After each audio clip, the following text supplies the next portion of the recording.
Showery rain across northern and northwestern Scotland. 1 or 2 spots of rain into parts of northwest England and possibly the odd passing shower for Northern Ireland too. But elsewhere we're looking at a good deal of dry weather with that cloud tending to break up through the day. So sunny spells and temperatures between around about 17 to 21 degrees for most of us on Monday. A touch cooler than it is out there today. That dry, settled theme continues into Tuesday, and after a fairly sunny start, there will be some cloud building through the day, but it'll just be fair weather cloud. Most places dry, just the odd shower for the far north of Scotland. Not as breezy, a fairly light wind, and temperatures between around about 15 to 21 degrees on Tuesday. Then the outlook for the rest of the week is for a lot of dry weather to continue. Sunny spells, those temperatures, particularly in the south, just starting to creep up towards the end of the week. Bye for now.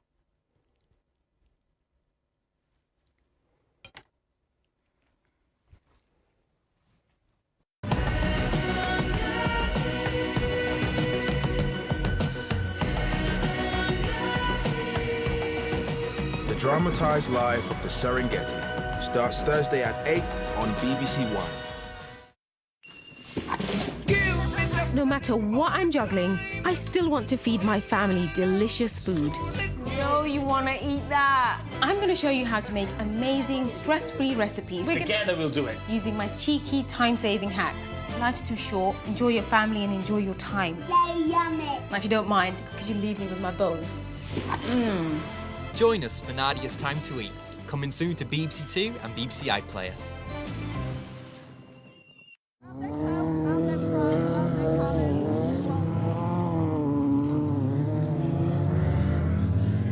Sunday Politics with all the latest news and debate in an hour on BBC One after our weekly appointment with Andrew Marr. Good morning. It's now less than a month until we get a new Prime Minister.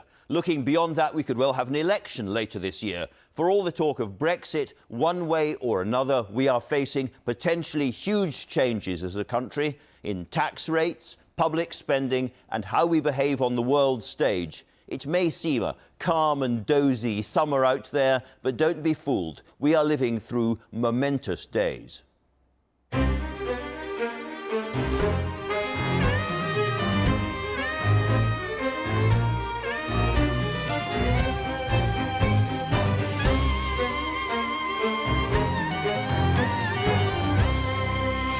Jeremy Hunt could be the Prime Minister by this time next month. He seems to be making some progress with the public, but how well thought through are his plans for government really?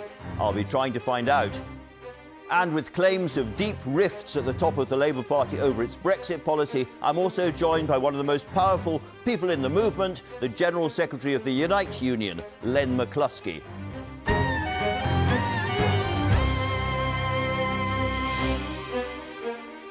So that's a menu of fiery heat, personal feuds and the pursuit of power. A good backdrop for my other guest today, Stephen Fry's been telling me how Greek mythology inspires him to seek the best in humanity. I do believe in the sanctity of the human spirit and the human individual. At a time when we're all so full of distrust, we think everybody is an enemy, they're on the wrong side of the political or cultural or gender divide in some way. Reviewing the news this morning, Ian Dale, the man who's been chairing the relentless hustings between Boris Johnson and Jeremy Hunt around the UK. He must have campaign stories to tell. He's joined by The Guardian's North of England editor, Helen Pidd, and as Wimbledon approaches, by the tennis legend, Martina Navratilova. All of that coming up soon, but we start this morning with Rachel Burden and the BBC News.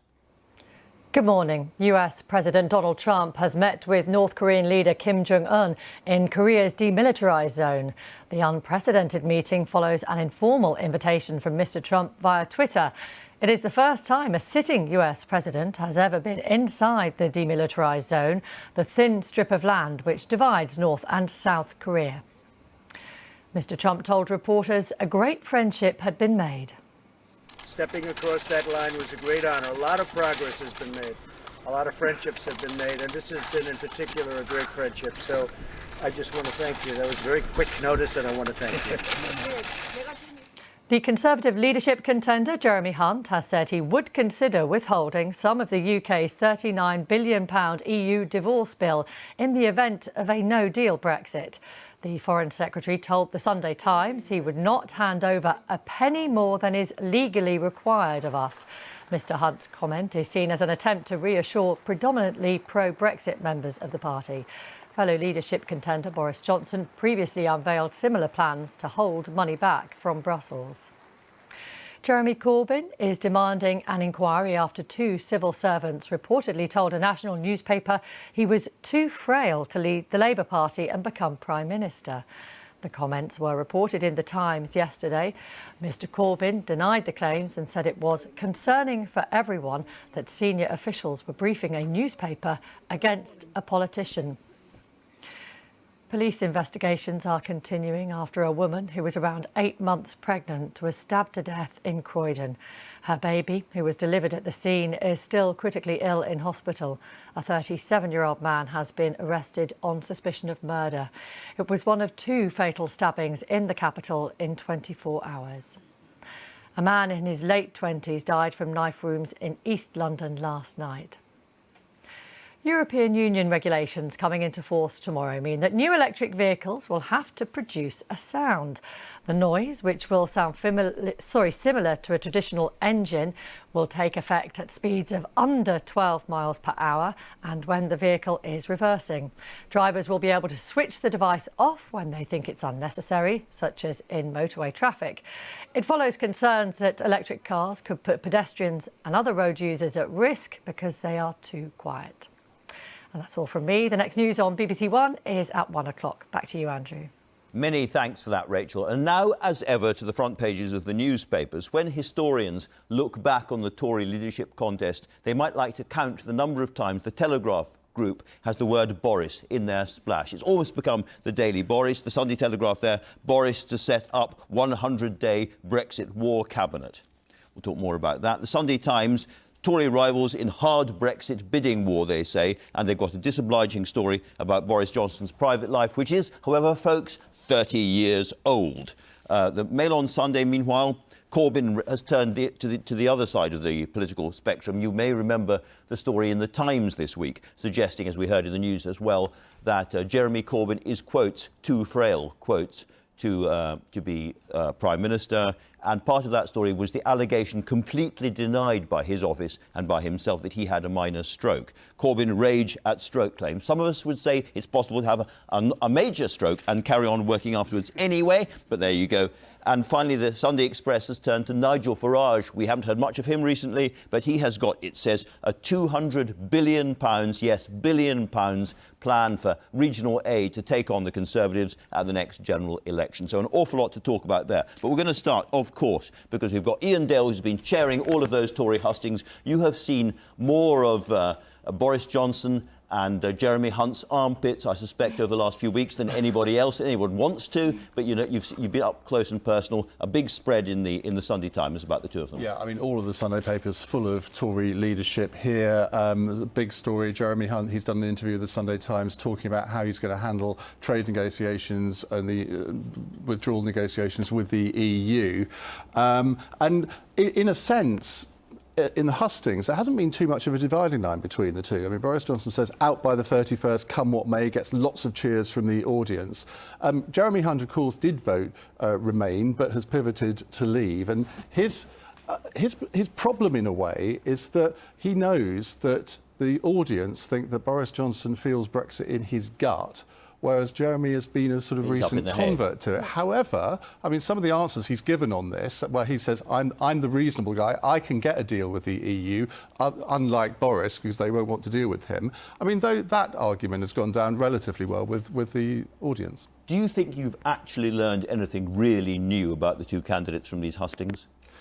I think, yes. I mean, otherwise, what's the point of doing them? Well, one of the things is that the questions from the audience, and we do a mixture of ones that have been pre-submitted and others that are spontaneous, they cover a massive range of subjects, and the candidates both have to be really on their mettle. And I can't remember, and I've done, is it 4 or 5 of these now? I've lost count, as you do. I can't remember any of them absolutely fluffing a question. And on several occasions, I mean, Boris Johnson, for example, people don't think of him as a details man. Yesterday in Carlisle, there was a question on the environment, and I was quizzing him on should he declare a climate change emergency, all that sort of thing. He was actually giving quite a detailed answer on that. And then as Andrew Gilligan reports, a helicopter landed outside, and we all sort of looked out and thought, oh. And then Boris said, I suppose I must admit it, that could be my helicopter, and I'll plant a few shrubs. That was quite a funny moment. And then it turned out to be Jeremy Hunt's helicopter, and as it took off, a gust of wind came into the room and almost blew the backdrop down. A bit of a Theresa May 2017 moment. The ghost of Extinction Rebellion fluttering through the Tory faithful. Fascinating. David Lidington, he visited Manchester last week, the Deputy Prime Minister, also by helicopter. He couldn't trust our terrible trains, apparently, to be getting him where he needed to go. And he had the temerity also to claim that the government was serious about carbon emissions. I mean, laughable. Helen, let's talk a little bit about the central claim made by Jeremy Hunt's team that he has got a new negotiating group there. The Canadians are going to come to our rescue. Or has he? I mean, this is Stephen Harper, the former Prime Minister of Canada. I suppose Jeremy Hunt says that, well, Canada managed to get a trade deal with the EU, so he knows how to do it. You've got to remember, it took the Canadians 7 years to get their trade deal. We've got 100 and something days. And this morning, because we live in a new world, on cue, Mr. Harper tweets. And what he says is not exactly what the Sunday Times reports. I'd be willing to assist. He says, whoever serves as the next leader of the UK Conservative Party on trade matters. But then he says, of course, I am neutral in all member party leadership races. So he's not choosing Hunt over Johnson at this point. No, I think that's what's called a slightly oversold story in some ways. But to be fair to the Hunt camp, possibly oversold by the journalism rather than the political team. Possibly. I think, but one point to make on the length of trade deals, Australia and America did a trade deal in 15 months. It is possible. The EU is so complicated, that's why they take so long, and that's why they've done comparatively few deals with major economies. They've just done one with Japan, it has to be said, but there are lots of other ones where it's just taking a long time. I mean, they've got to sort out the withdrawal agreement first, haven't they? Martina, you've been travelling around the world watching tennis a lot recently, playing tennis as well. Have you been following the Tory leadership campaign? Absolutely, and I've learned a new word today, hustings. I did not know what that was, but good to know that both of your potential leaders, Hunt and Boris Johnson, have a good grasp of the issues, because, you know, a lot of comparisons have been made to Donald Trump.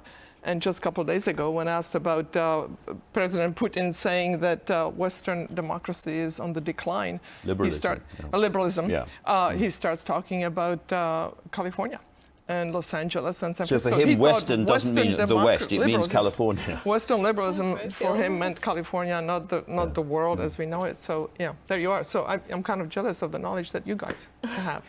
OK, Helen, let's talk a little bit more about your political stories. I think you've been looking a little bit at the Corbyn side of the argument. Yeah, so there's a lot of debate as to whether the reporting on Corbyn's health was fair. I mean, I've met him a few times recently, and he has seemed completely vigorous and up for it, as much as any 70-year-old man possibly could be. Yeah, I think so, although the Mail on Sunday today has resorted to pictures taken from before Christmas of him exercising one of those sort of gyms in the park. Yeah, it was curious, that Times story yesterday. It was full of anonymous quotes, and I don't know, it just felt a little bit tawdry to me. I mean, he's come out on the offensive and said he's absolutely fine, but he's got so many problems within his party. And he won't enjoy the Observer front page story very No, much. he won't. So the headline is MPs to Corbyn get a grip or lose an election.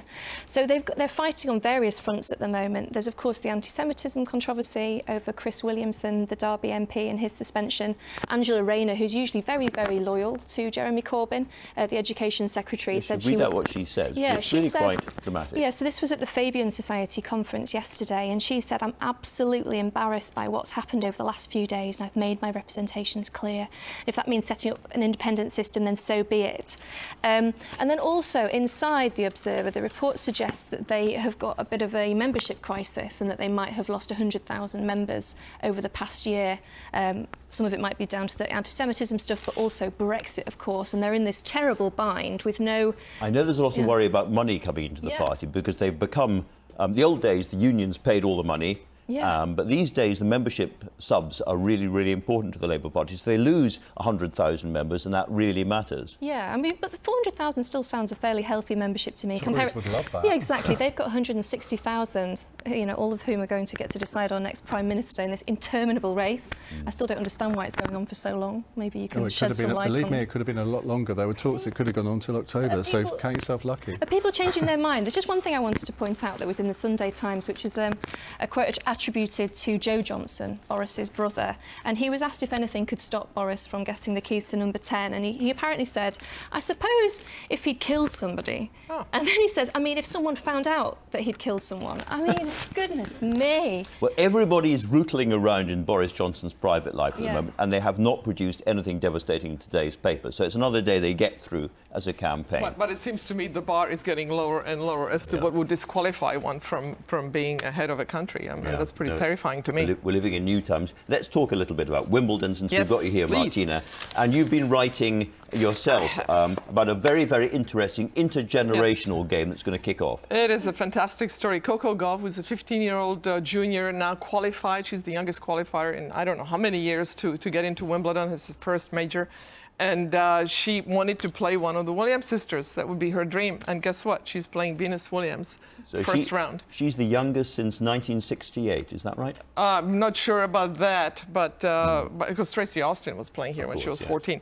But nowadays the younger players don't come through as well, and she's just she's a star in the making, and she's going to make her entrance. And you suggest that because she's so young, she doesn't really understand nerves, and she doesn't understand the bigness of it, whereas Venus Williams, looking back at this amazing career, might be the one to have nerves. Well, Venus is 38 years old, and she's looking backwards. Of course, the end of her career is very near, whereas for Coco Gauff, she may think, I have 20 years. So, you're too young and not just naive. It's like, this is where you want to be. Yeah. And, my first Wimbledon, I was like, yay, I get to play on court one. How old I was you? so excited, 16. Right. I played Christine James Truman. This is great. Yeah. My last Wimbledon against Conchita, I wasn't sure I could get the racket out of the racket bag. I was so nervous.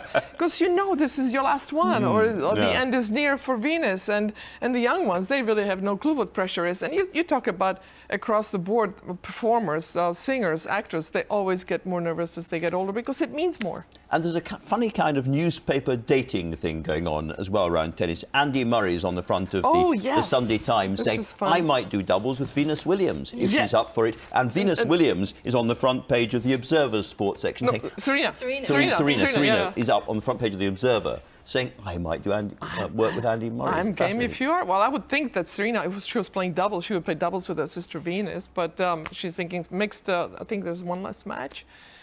Maybe a little bit easier, and certainly would be getting a lot of attention. But that would be a great pair. That would be quite a moment, wouldn't it? I mean, that would be absolute box office. And I think tennis at the moment, I mean, I used to go to Wimbledon every year. I saw Martina many times in the 1980s.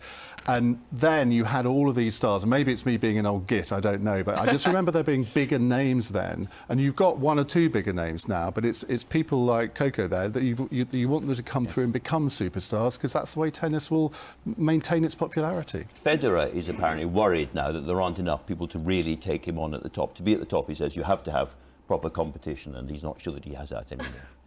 What a problem to have, eh? Well, nice problem, exactly. Yeah. I mean, Roger Federer, he's in a league of his own, isn't he? There's a story about trans rights there, and of course you've just done a documentary about that subject, because you got into a Twitter storm a little while back. Right. We've all done it. We've all done it. Twitter storm. It got very, very hot. Yeah. And then you went out and you met some trans activists and some trans sports people. And I just wondered whether you had changed your mind in any way, or you thought, Martina, I got it wrong? I did not. There's a surprise. I think for me, no, I mean, it opened my mind, I think, to the plight of transgender and how difficult it is for them.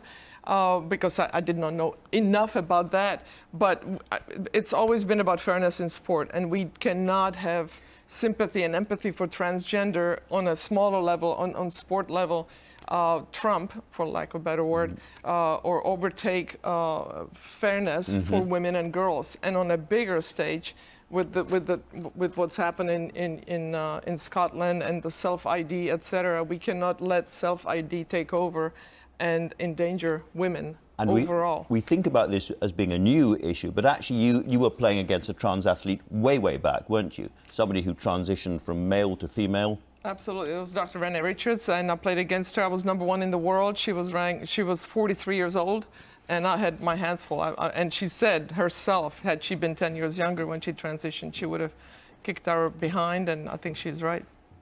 Helen, I don't know what you make of all of this, but the story here is really interesting because it's about a surge in girls in particular switching gender. Yeah, I mean, that is a very interesting development. We were talking about it before. You were saying kind of in the 70s, it was overwhelmingly male to female, the sort of transgender switch. And I mean, I kind of wonder if there's a lack of lesbian role models, maybe, because I don't know if what do you think for kind of young girls? Over to a lesbian role model, folks. Yeah, I know. Sorry, that was a bit. No, now it's. Do you know what I mean? So say if you're a young, you're a young, maybe tomboyish girl, and you think, well, who are my role models? There's Kim Kardashian. That's the sort of overwhelming thing in the media, and then. I think in post-puberty it's more even, but now pre-puberty or the younger ones, it seems to be girls are switching gender more than boys, and I wonder how much of it has to do with them just being tomboys and being, maybe being lesbians, and they just don't know it yet.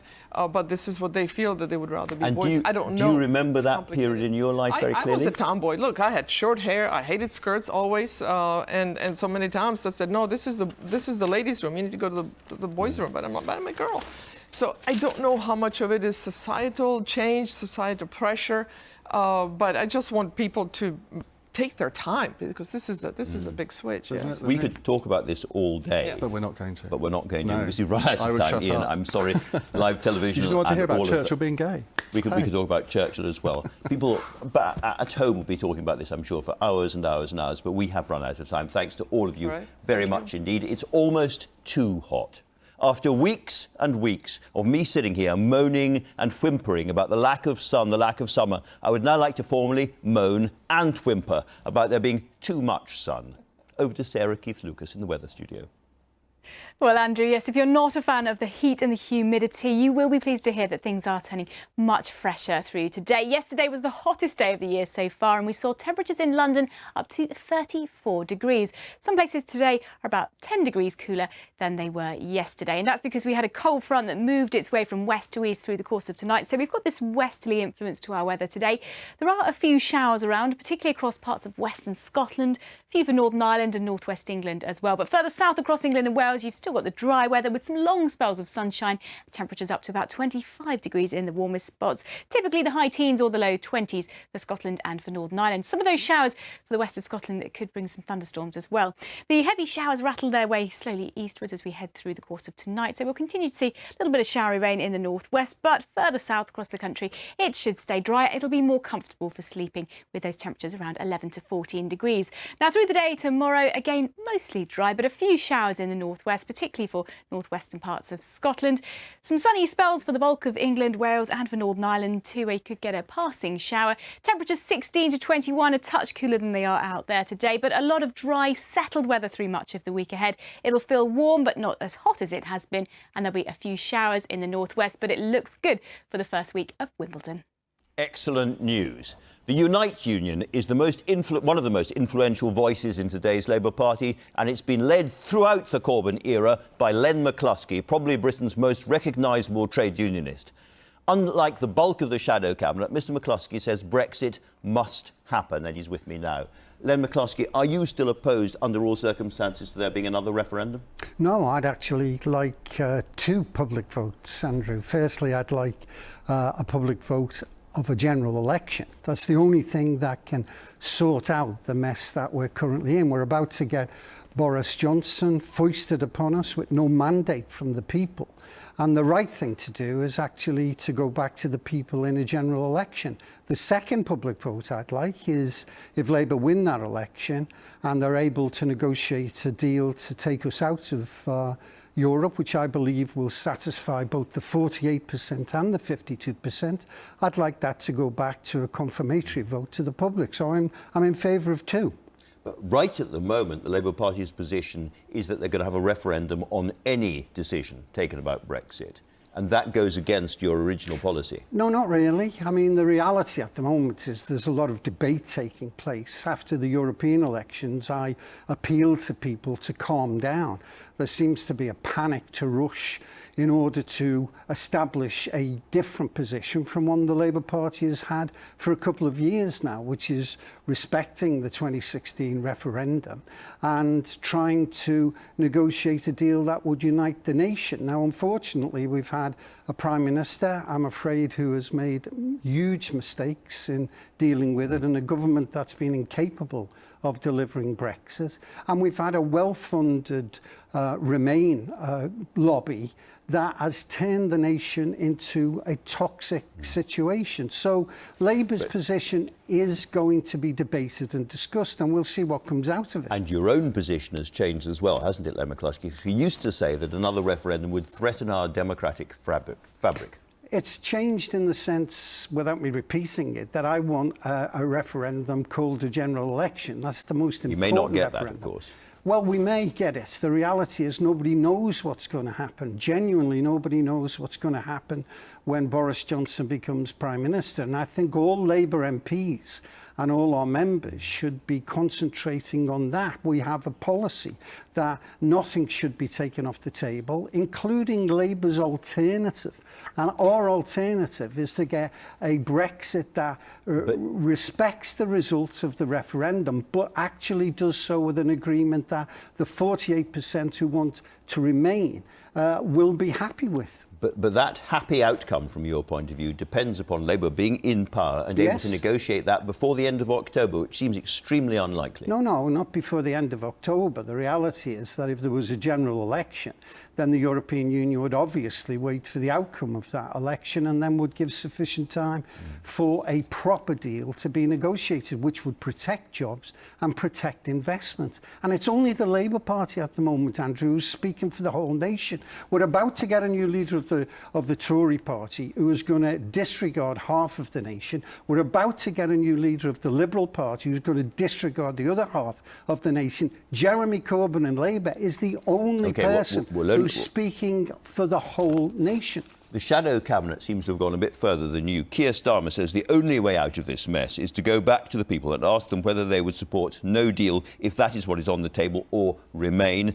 Emily Thornberry, the shadow foreign secretary, says any deal that comes out of the government should be put to a confirmatory referendum. Any deal. Remain should be on the ballot paper, and Labour should campaign for Remain. Even Diane Abbott, who's been one of Jeremy Corbyn's most loyal supporters on this issue, is now beginning to question the policy. And that's perfectly legitimate for them to express that view. But they've won, haven't they? They've won in the shadow cabinet. Well, we'll wait to see what Jeremy Corbyn is doing, and that's why Jeremy Corbyn is such a strong leader. Well, he's not being bullied into any position by anybody. What he's doing, Andrew, is he's consulting. He's consulting with the trade unions, he's consulting with members, he's consulting with the NEC, and then we'll have a proper debate. There's no panic at the moment. He too has moved. Again, he said very recently it is now right to demand that any deal is put to a public vote. I think that's perfectly understandable in the current situations, and I'm comfortable with that. The problem is, how do you get there? Which is why,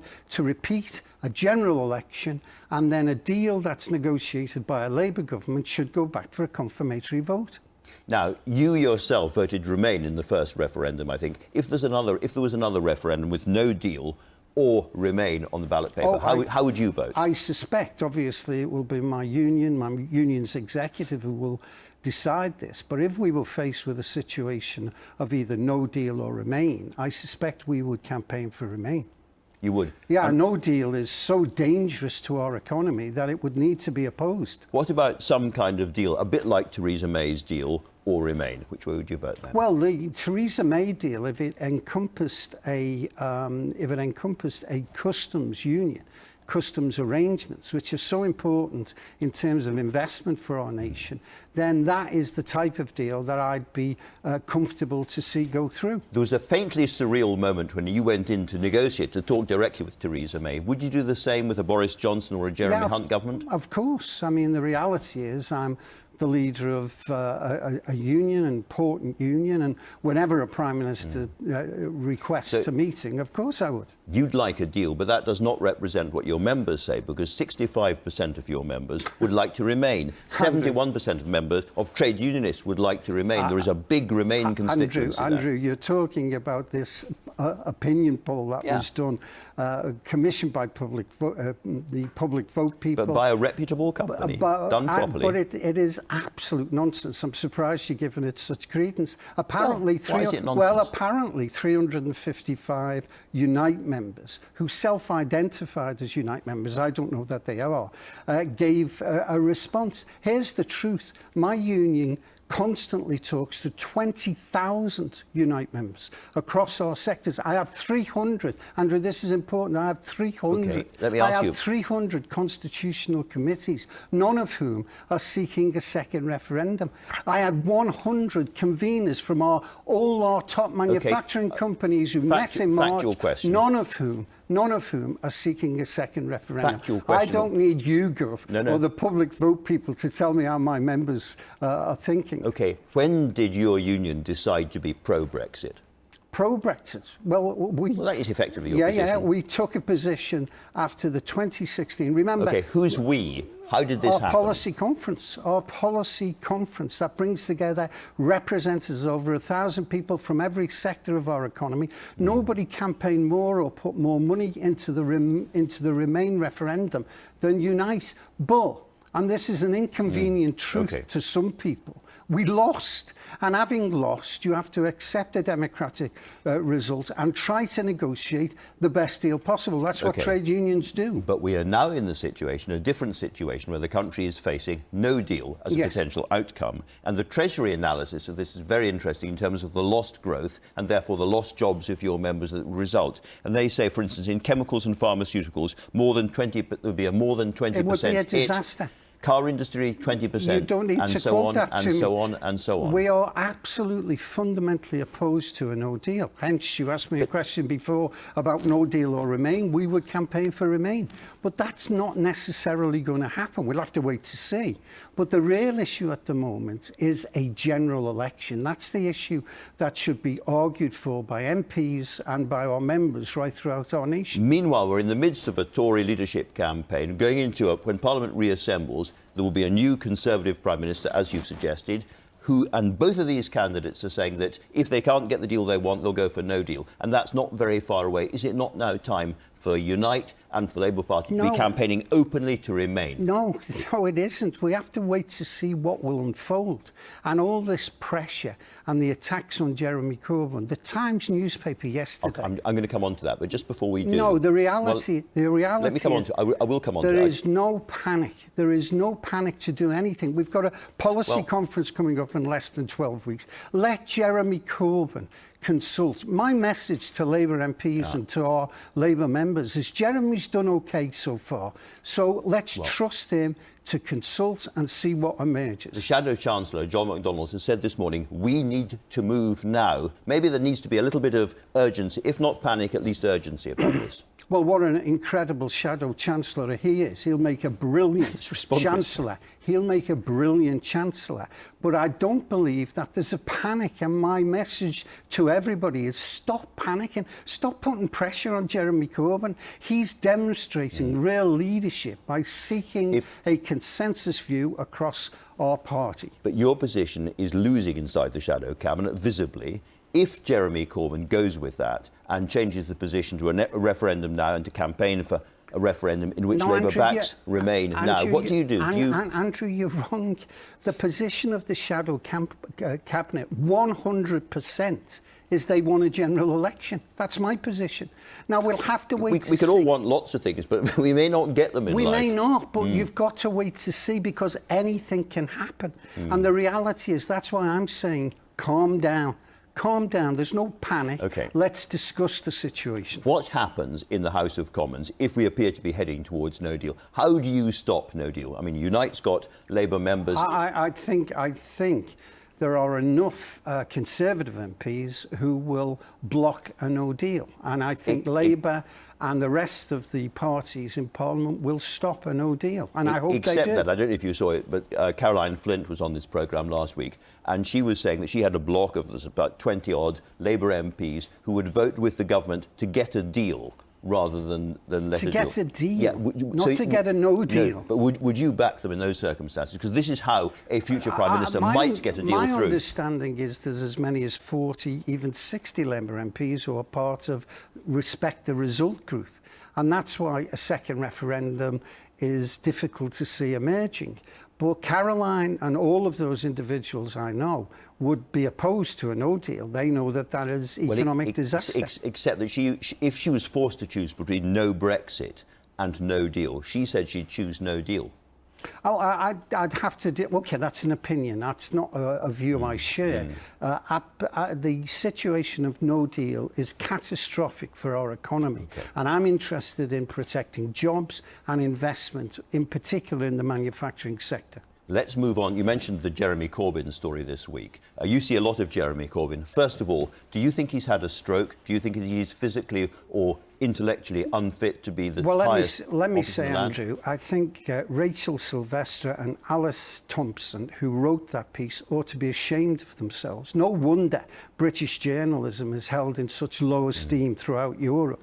It was a disgraceful thing. It was fake news, it was lies, it was distortions. Jeremy Corbyn is as fit as a fiddle. He's one of the strongest individuals I've ever met. People 20 years younger can't keep up with them. There's nothing wrong with Jeremy. They're decent journalists trying to do a job. But are they? Well, they let themselves down yesterday. Well, maybe they did, but they're decent. They were quoting anonymous senior civil servants. I could do that. Now, Jeremy Corbyn said yesterday that he was deeply concerned about the neutrality of the civil service going forward. I wonder if you are, and whether you trust the civil service, the top of the civil service, to deliver a radical Labour programme in government. Of course I do. First of all, I don't trust the two journalists. But if there's an element of truth that civil servants have made these comments, then the head of the civil service has to conduct an investigation. It's a clear break of a code of ethic. But I don't trust them. I'm not a journalist, but I could easily kind of do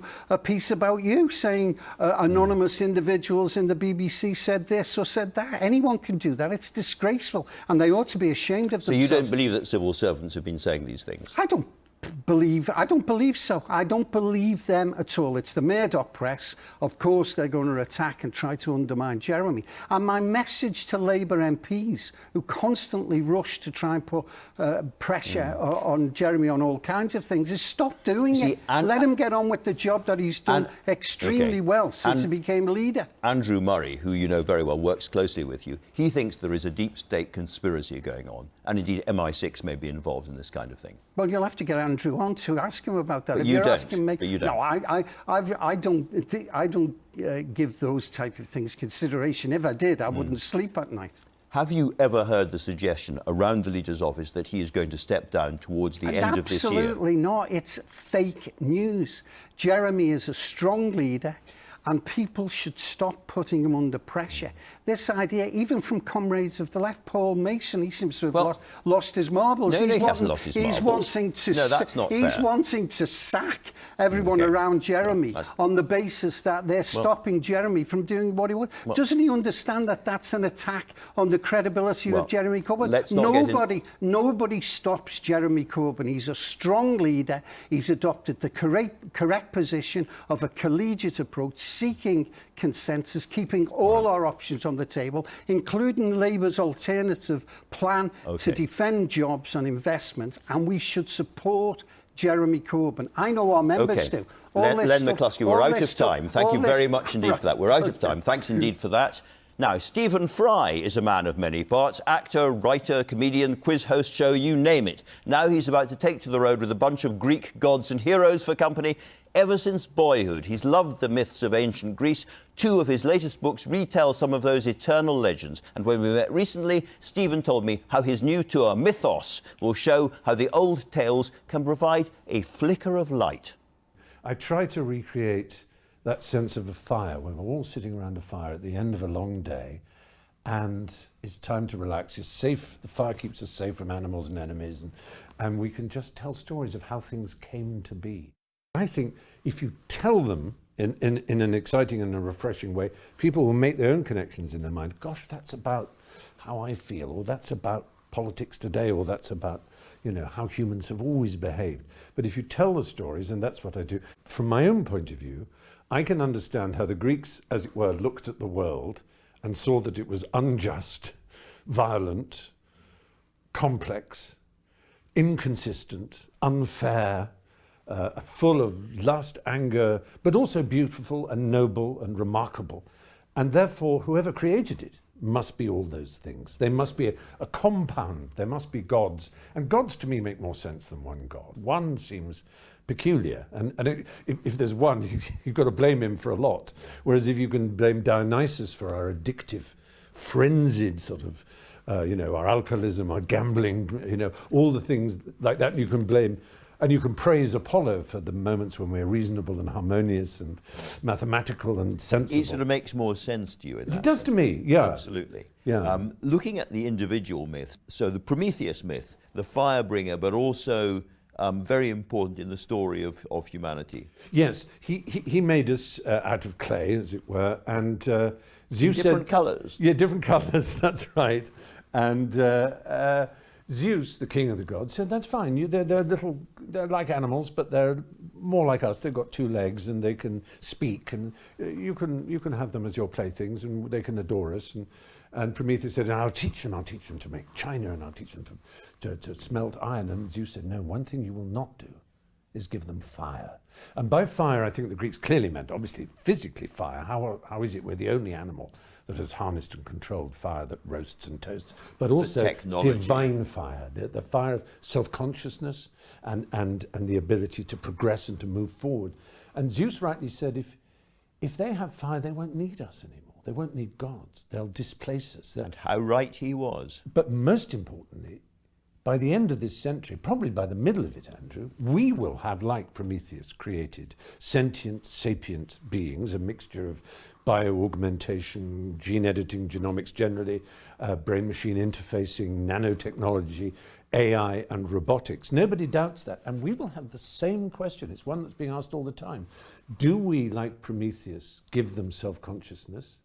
Or do we, like Zeus, deny them the right to have fire? Because we may not have the choice. Well, that's the point. And maybe Prometheus didn't have the choice. We were going to get rid of the gods, whatever happened. Do you get frustrated when we're talking about politics and we're talking about the withdrawal agreement and backstops and this and that? We should really be talking about the age of the robotic intelligence and the big AI challenges about to face humanity. These are huge challenges we never really talk about in mainstream politics. I agree. I don't think politicians have really grasped quite how enormous this is going to be. We have to be aware. We sleepwalked into the internet. Everything in Greek mythology teaches you this, and it's a sharp and dark shadow when it's a bright new technology, and we have to be aware that you know, military drones, miniaturized drones, a drone that could come into this room and be programmed just to fire straight between the eyes of you. I mean, this sounds, it always sounds like hysterical science fiction, but it is coming, believe me. We were brought up with a worldview which, at which privacy was at its heart. In the end, what was going on inside our heads, inside our bodies, was an entirely dark, quiet, private thing. Yes. And you're suggesting that has come to an end. I absolutely. I mean, already people are worried about Facebook and the surveillance economy, as it's called, and just how much everything we do leaves a digital footprint somewhere. And the greater the power of artificial intelligence and machine learning, the more these things can be put together to profile us, either by corporate entities or by governmental ones. And at exactly the time we should most be coming together to face these existential threats or promises, whichever you call them, is the time we are dividing up, where now, you know, whatever one thinks of Brexit, the idea that we leave a group of self-interested, you know, a bloc to whom we send MPs and we have a council of ministers, we leave that and do a deal with someone whose motto is America first?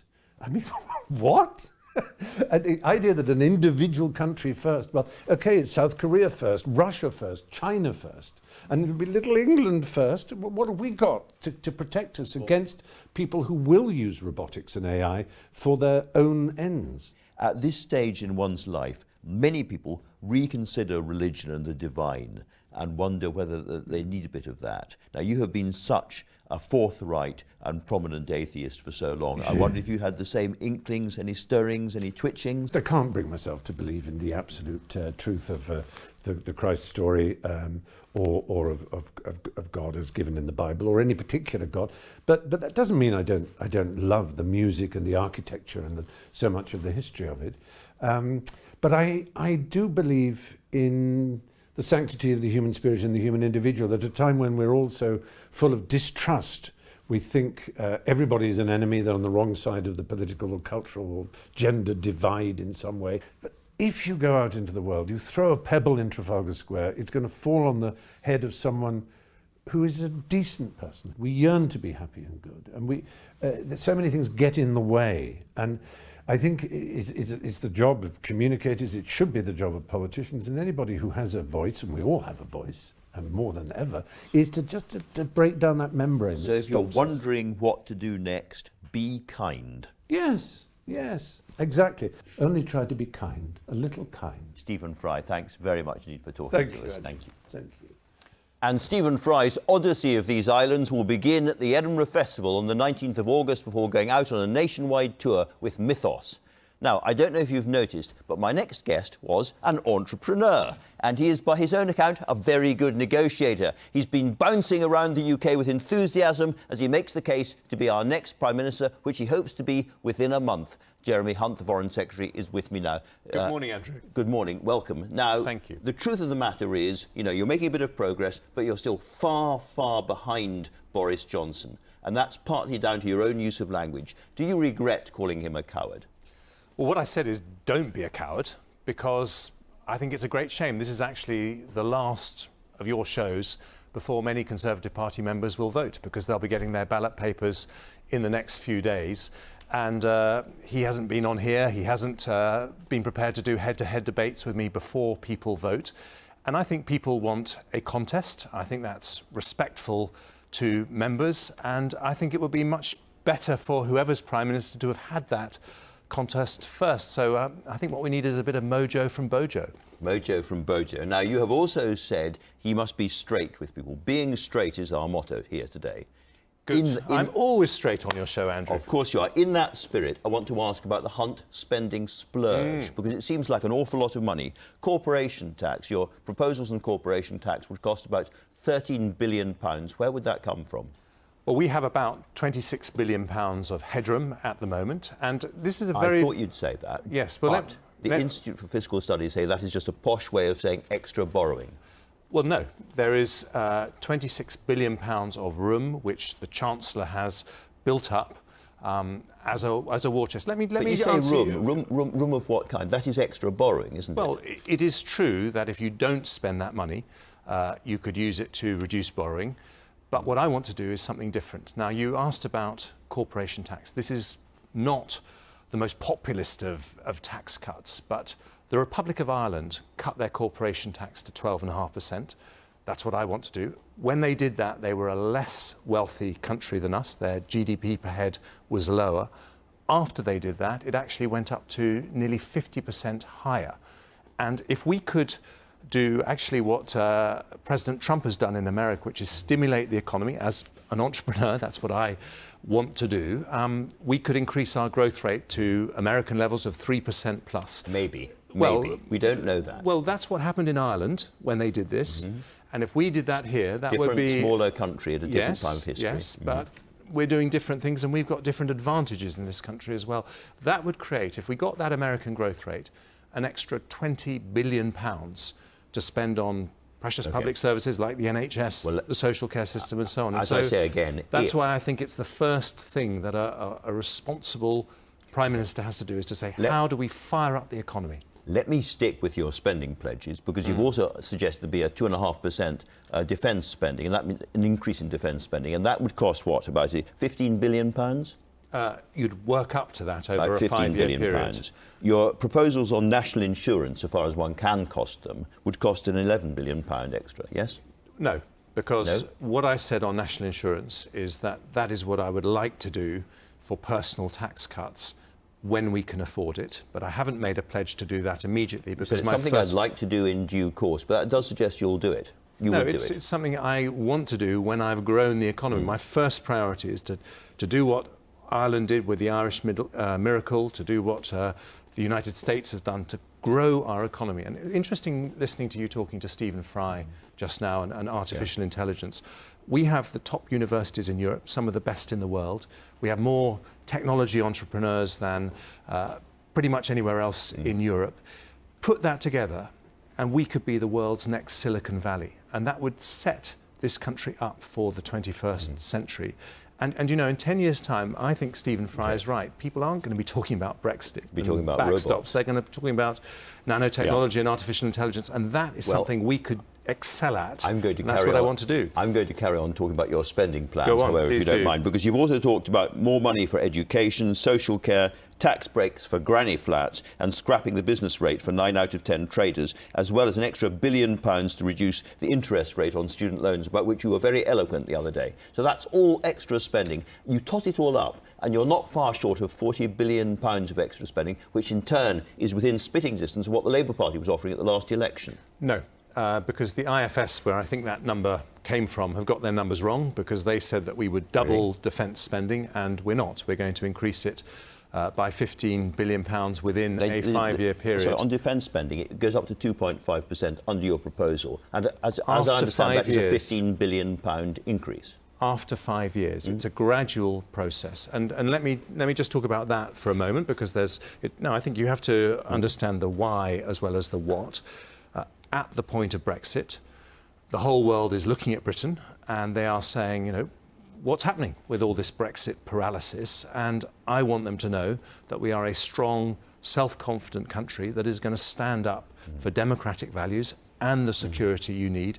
And at this moment in our history, a very exciting opening of a chapter in our history, I think we need to send that signal that Britain is back and our voice is going to be loud in the world. You were going around the country making big spending pledges. The difference with the Labour Party, they did the same thing, but they produced their grey book and they said all spending, all current spending will be paid for, and they explained how it was going to be paid for. It wasn't popular, but they had the honesty to talk about the tax rises that they were going to require for their spending proposals. You are not. You say you're being straight with people, but you have big spending plans which appear to come from extra borrowing and crossed fingers about the future state of the economy. No, not at all.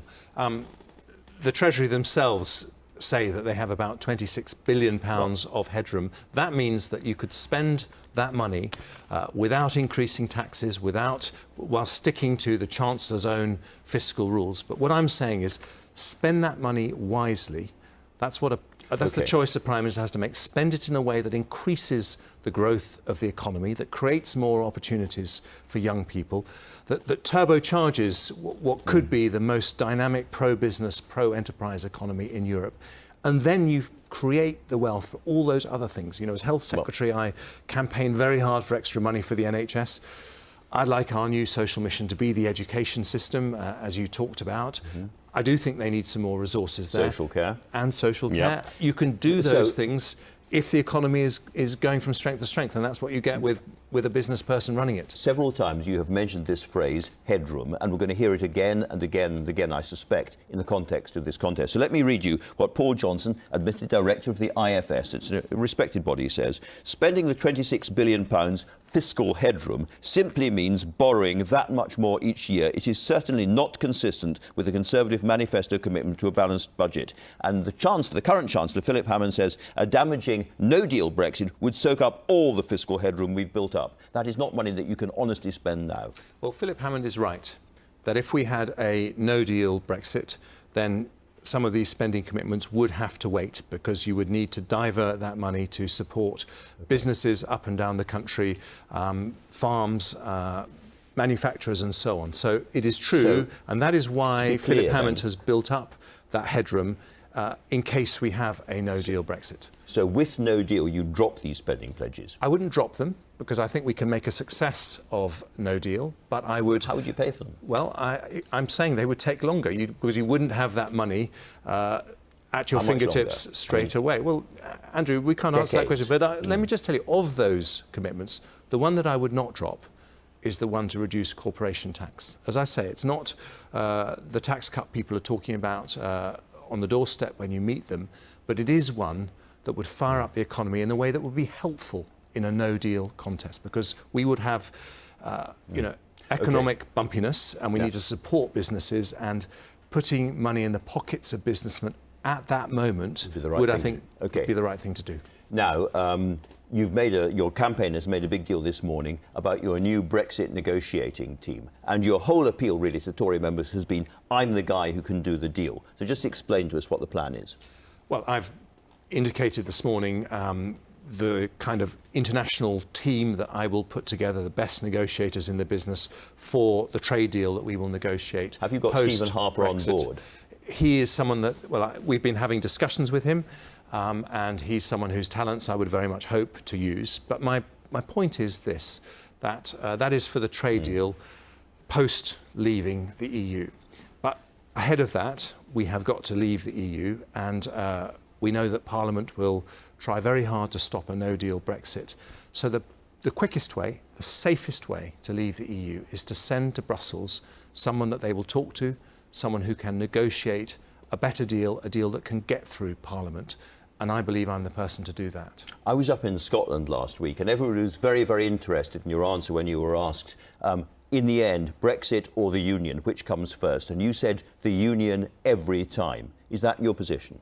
It is my position. But I think that for Conservative Party members, what they would say, and I agree with them, is that we want both. Because we are a union, and one of the most important things about our union is that we are a democracy. And that means we are a country where we do what the people tell us to do, and that means delivering Brexit. So the reason I'm asking that is almost every Scottish Conservative I've spoken to or heard from on this believes that a no-deal Brexit would be a real threat to the Union and could end Great Britain. David Mundell, who's the Scottish Secretary at the moment, has said, called no deal a threat to the continuance of the United Kingdom. That is a very, very strong feeling in Scotland, and yet, as our potential Prime Minister, that's where you're prepared to take us. So how can you say that the Union comes first? Andrew, I have Welsh blood in me, Irish blood in me. I spent a couple of very happy years of my childhood in Scotland. I am a unionist to my fingertips, and I will never allow our union to be broken up. And what people Unless delivering Brexit means a no deal, in which case you will? No, because what David Mundell said is right, that of course there are risks. You think what someone like Nicola Sturgeon would do politically if we had a no-deal situation.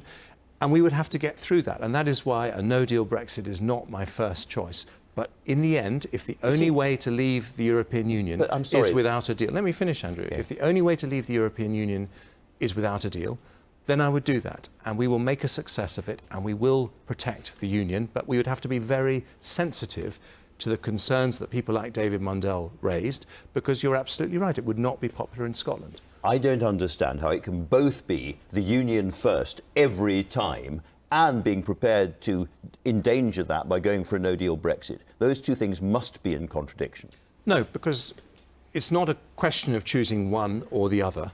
Well, it's a question. No, it's not. It's a question of choosing a Prime Minister who has the capability to deliver both. And if you send to Brussels someone who can negotiate a deal that can get through Parliament, then you won't have a no-deal situation, and then you reduce those risks.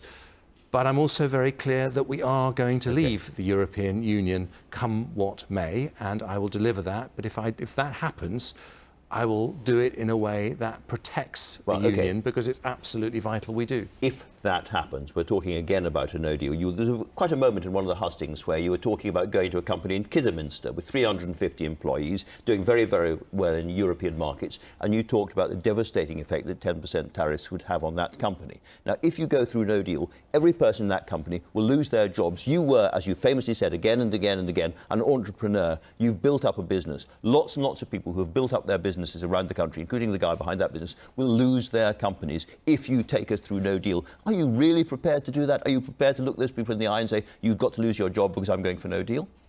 I would do so, but I would do it with a heavy heart, precisely because of the risks. But you know, if you choose someone who has got a better chance of negotiating a deal, then you're not going to have to face that decision. How would you feel if your company was in that position? If you'd built up your company and a politician came along and said, I'm sorry, I'm going to destroy your company because I've got an ideological reason why I have to do that?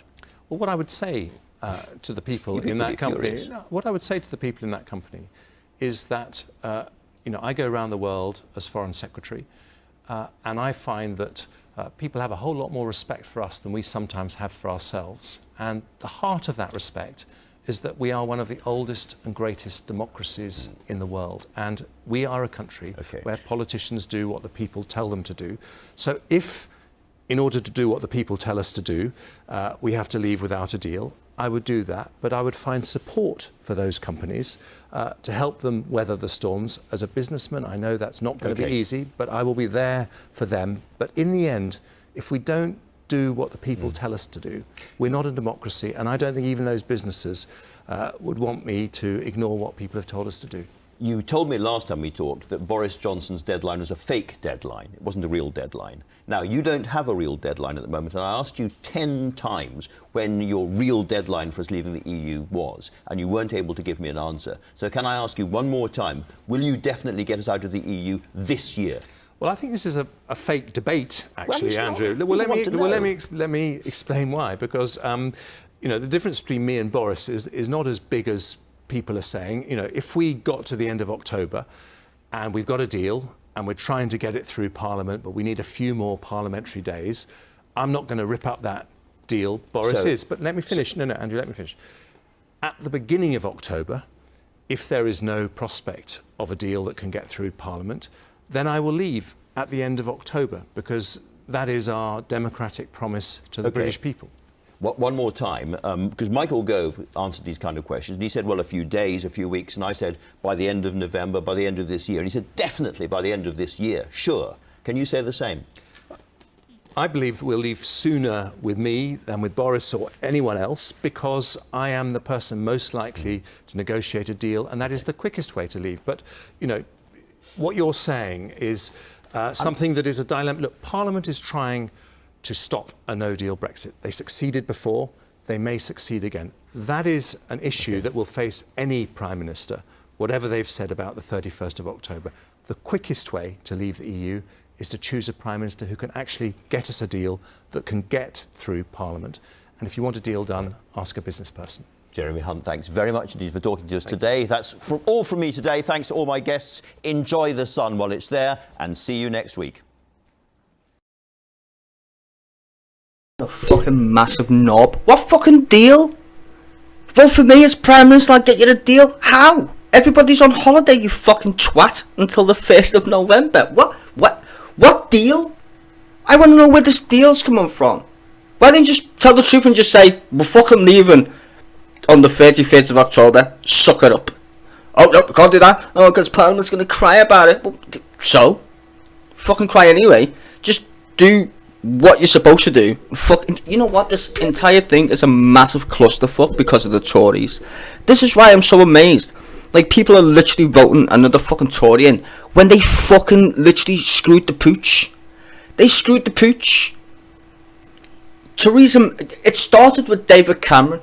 David fucking pan-faced Cameron, who just fucked off into the wilderness somewhere in France in his fucking shed, the twat writing his fucking memoirs, what the fuck it is. It's just, I'm literally amazed that you would think Jeremy Corbyn would do a worse job than these fucking clusterfucks that we've got in government. These twats lost our AAA rating twice in the same fucking year. After the crash of 2008, they still managed to fucking lose our credit rating twice. You literally couldn't make it up how incompetent these fucking are. Windrush, the fucking NHS, the education service cut 20,000 fucking cops. No more fucking libraries, no more fucking swimming baths. I mean, the list is endless. Food banks, universal credit, the amount of cock-ups these fuckers have created, and people still think these are fucking competent. Wow. Fucking wow. This twat is sitting there saying, trust me. No! Why would I trust you? You couldn't even fucking get Brexit done correctly, you stupid fucking cunts.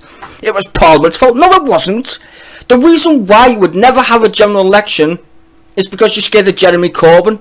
That's fucking why. Theresa May, bright spark that she fucking is, Maybot. I know what I'll do. I'll listen to the polls, even though she said, having a general election's a bad idea, bad idea, bad idea. And then some twat whispered in her fucking ear, have a general election. And she did. Lost 30 seats. Bye-bye Brexit. Bye. See you. Gone. Bye-bye Brexit. As soon as that election happened, Brexit was already toast. Dead. Kaposh. Bye-bye. And you fucking stupid fucking cunts who voted leave like me are still literally dreaming of a Brexit. It ain't gonna happen. Brexit be dead. Has been dead for like 2 fucking years.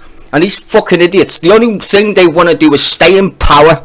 And you know what they'll do? They'll blame Jeremy Corbyn when he eventually takes over. I mean, you couldn't make this shit fucking up.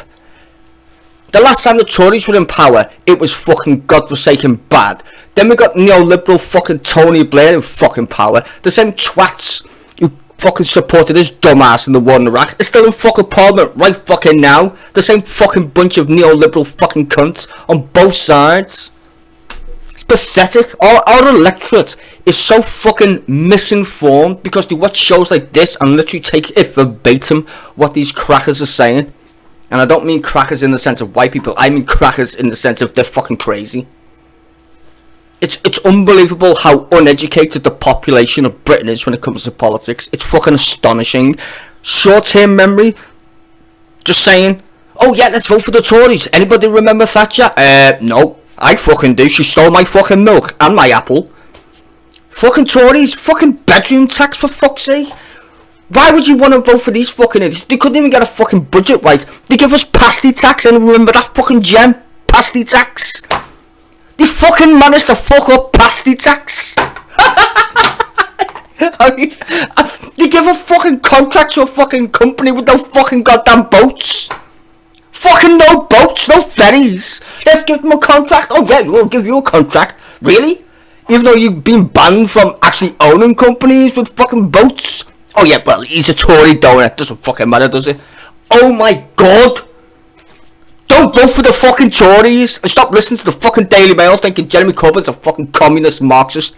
Most people don't even know what a commie is or a fucking Marxist. They get confused. Because there's fucking sound bites from the Daily fucking Mail and these cunts on the BBC. It's funny when people come in my room and say the BBC's biased against the right. It's always lefties. Every single one of these presenters are fucking... honestly, fucking ass clown pussy Tories. Every single one of them. All the presenters, like this fucking ass clown, they're on the fucking right. Newsnight, the editor of Newsnight, where did he go when he changed his job? Oh yeah, I forgot. Straight into number 10. Are you fucking kidding me? The same thing happens also when it's the left in power, right? When it's the left in power, everyone decides, oh, let's be on the left. Get a job. Spin doctor. Get a job. It's like a fucking revolving door of all these fucking fuckwits. You know why? Because they all fucking live in London. They all fucking go to the same fucking goddamn schools and they all fuck each other's fucking friends. You with the poor fucking cunts who literally listen to this shit and believe what they're saying is actually fucking true. You get shafted. Shafted by both sides. The fucking papers are run by billionaires who are on the fucking right. The fucking BBC, they lick anyone's ass as long as they get to keep their fucking stupid BBC fucking license. They kiss anyone's ass. Just makes me fucking sick. Honestly, it's bizarre. But the Tories right now, worst government I've ever seen in my fucking entire life. Fucking pathetic. And people will still vote these fucking morons in. I don't fucking believe it. Austerity. We had no money. Did you fuck? We had plenty of fucking money. You know why we got plenty of money? Because we got our own credit card. It's called the Bank of England. We can print money whenever we fucking want. Oh well, the debt's gonna be high. Listen, motherfucker, in World War fucking II, when we were broke as a motherfucker and had to take a loan out from the United States, We built the NHS, so don't tell me we've got no money, motherfucker. Interest rates are like 0.5% when you borrow on the fucking open market. When you borrow, bonds, yields, gilts, they're all stupidly fucking low. All the major all the major countries on the planet have got interest rates that are so fucking low, it practically pays to borrow fucking money at this point. And that's because they had to save the fucking banks. They bombed the interest rates down. And you still get charged 20% on your credit card. Did they fucking change the interest rates on your credit card? I don't think so. But yet they borrow from the central banks at like fucking 1 or 2% and charge you 20% when you go and fucking pay them back. My ass. Run out of money, my fucking ass. They print this shit from fucking thin air. Fucking just under the digit. Debt. Deficits. It's bullshit. Get used to it. Bullshit. Anyway, fucking off. Gotta go to another stream, apparently. Hope you enjoyed that shit and the rant at the end. Ugh. Cocksucking Tories. Fucking hate them.